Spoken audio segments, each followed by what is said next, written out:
Welcome to మాలిన్ kitchen. ఈ రోజు అయితే మనం పల్లీలతో కారపొడి చేసుకున్నామండి. ఈ పల్లి కారపొడి అయితే మనకు ఇలా చేసుకొని డబ్బాలో షీషాలో వేసి పెట్టుకొని వేడి వేడి ఇడ్లీలో వేసుకొని నెయ్యి వేసుకొని మనం తింటే వావ్ చాలా బాగుంటుంది. వేడి అన్నంలో కూడా అంత నెయ్యి వేసుకొని అంత పొడి వేసుకొని తింటే అద్దరిపోతుందండి. 2 ముద్దలు ఎక్కువ తింటామండి, అంత టేస్టీగా బాగుంటుందండి. బరకగానే వేసుకోవాలండి, చాలా చాలా సూపర్ టేస్టీగా ఉంటుంది.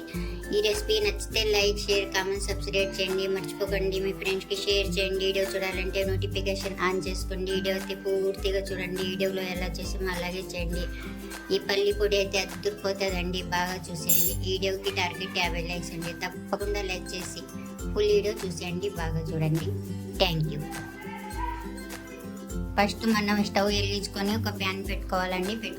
1/2 కేజీ పల్లీలు తీసుకున్నాను, వేరుశనగకాయలండి. వీళ్ళు తీసుకొని వేసుకొని వేయించుకుందాం బాగా.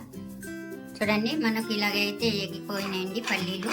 బాగా ఒక గుడ్డ తీసుకొని ఒత్తుకుంటా వేయించుకుంటే బాగా లోపల దాకా ఎగుతాయండి. ఇలాగైతే సరిపోతాయండి. మనం బాగా చల్లారించుకుందాం. స్టవ్ ఆఫ్ చేసుకొని చల్లారించుకుందాం. మళ్ళీ అదే ప్యాన్లో స్టవ్ వెలిగించుకొని కొద్దిగా నూనె వేసుకోవాలండి, 1 చెంచా. నూనె ఎడెక్కిన తర్వాత చూడండి ఒక చిన్న గిలాస్తో 1 గిలాస్ మినపప్పు అయితే వేసుకుంటున్నాను.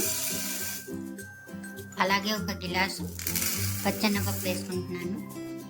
అలాగే 1/2 గిలాసు పెసరపప్పు వేసుకుంటున్నాను. అలాగే 1/2 గిలాసు ఎర్రపప్పు వేసుకుంటున్నాను. ఇవన్నీ వేసుకొని మనం బాగా ఇలాగా వేయించుకుందాం. అలాగే ఒక చిన్న చెంచాతో 1 చెంచా ధనియాలు వేసుకుంటున్నాను. అలాగే జీలకర్ర 1/4 చెంచా వేసుకోవాలి. వేసుకొని ఇవన్నీ మనం ఇలాగ వేయించుకోవాలి. ఇలాగ వేయించుకోవాలండి. మనకు ఇంకా కొద్దిగా కరివేపాకు వేసుకోవాలండి. పొడి తున్న పర్వాలేదు, పచ్చి తున్నవి. ఇలా వేగిన తర్వాత ఇందులో మనం ఎండుమిర్చి తీసుకోవాలండి. మనం కారాన్ని పట్టి తీసుకోవాలి. ఇవి కూడా వేసుకొని వేయించుకోవాలి. అలాగే మనం ఇందులో చిన్న నిమ్మకాయ సైజ్ అంతా చింతపండు అండి ఇలా తీసుకొని పిక్కలు వేసుకోవాలి. వేసుకొని 1 నిమిషం పాటే ఇచ్చుకుందాం. ఇలా ఒకసారి అయితే బాగా కలిపేసుకున్నామండి. మనం ఏగిపోయినాయి చూసారా, ఎండుమిర్చి, కరివేపాకు అన్నీ. ఇప్పుడు మనం స్టవ్ ఆఫ్ చేసేసుకుందాం.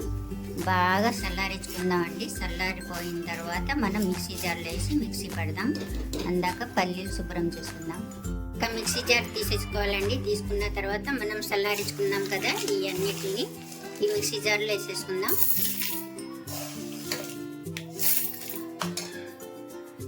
ఇలాగన్నీ వేసుకున్నాక మనం 1 చెంచా ఉప్పు వేసుకోవాలి. వేసుకొని మనం మిక్సీ పడదాం బాగా మెత్తగా. మిక్సీ అయితే పట్టేసామండి మనం. ఇలాగైతే వేయింది మెత్తగా, బాగా పొడిగా అయింది చూసారా. ఇప్పుడు ఇందులో పల్లీలు, ఫస్ట్ మనం పల్లీలు వేయించుకున్నాం కదండి, మనం ఈ పల్లీల్ని ఇందులో వేసేసుకోవాలి. వేసుకొని ఇది బరకగా పడదాం మిక్సీ. పల్లీలు వేసుకున్న తర్వాత మిక్సీ పట్టామండి. ఇలాగైతే బరకగా రావాలి మనకు. చూడండి బాగా వచ్చింది పొడిగా. ఇప్పుడు ఇందులోకి మనం 1 వెల్లుల్లిపాయ అండి, పెద్ద వెల్లుల్లిపాయ తీసుకొని ఇలా ఒలుసుకొని మనం ఈ వెల్లుల్లిపాయని ఇందులో వేసుకోవాలి. వేసుకొని ఒక్కసారి మళ్ళీ మిక్సీ పడదాం. వెల్లుల్లిపాయ వేసిన తర్వాత మనం మిక్సీ అయితే పట్టేసుకుందాం. ఇలాగైతే బరకగానే ఉండాలండి మనకు ఈ పల్లి పొడి. ప్లేట్లు వేసుకుందాం, చల్లారించుకుందాం కొద్దిగా. అంతే అండి, ఎంతో రుచికరమైన పల్లి కారపొడి అయితే రెడీ అయిపోయిందండి. ఈ రెసిపీ నచ్చితే లైక్ చేయండి.